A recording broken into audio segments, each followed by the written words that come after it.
గ్రామ పంచాయతీలలో పనిచేసిన సర్పంచుల బిల్లులు రాలేదు, కొత్త సర్పంచులు వచ్చిర్రు, వీళ్ళకి నిధులు లేవు. ముఖ్యమంత్రి చెప్తాడు నేను ఢిల్లీకి పోయి మార్చి లోపల పైసలు తెస్తా. అయ్యా ముఖ్యమంత్రి గారు, నువ్వు ఢిల్లీకి రావాల్సిన అవసరం లేదు. మేమే గ్రామ పంచాయతీలకి సర్పంచుల అకౌంట్లకి నేరుగా మేమే 15th ఫైనాన్స్ కమిషన్ డబ్బులు మేమే పంపిస్తాం. కాబట్టి మేము ఇచ్చిన పైసలు, భారత ప్రభుత్వం ఇచ్చిన పైసలు, ఢిల్లీ నుంచి వచ్చిన పైసలు నేను ఇచ్చిన అని సంకలు గుద్దుకోవడం కాక, దయచేసి గ్రామ పంచాయతీలు పటిష్టంగా ఉండాలంటే, ఏదో అంటారు కదా పొద్దుగలైతే మహాత్మా గాంధీ గారి పేరు తీసేసిరని మాట్లాడుతున్నారు కదా. నిజంగా మహాత్మా గాంధీ కలలు కన్నటువంటి పల్లెలు బాగుండాలనే కోరిక మీకుంటే, అయ్యా ముఖ్యమంత్రి గారు, కేంద్రం ఎట్లయితే 15th ఫైనాన్స్ కమిషన్ నిధులు నేరుగా గ్రామ పంచాయతీలకు ఇస్తుందో, మీకు చేతనైతే 100 ఇస్తారా, 200 ఇస్తారా, 1000 కోట్లు ఇస్తారా ఇయ్యండ్రి.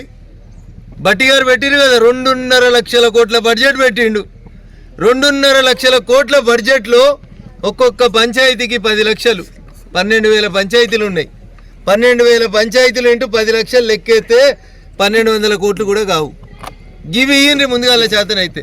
కేంద్రంకి వెళ్ళి 3,000 కోట్లు తెస్తా, కేంద్రం ఇస్తుంది, మేమే బాధ్యతగా ఉన్నాం.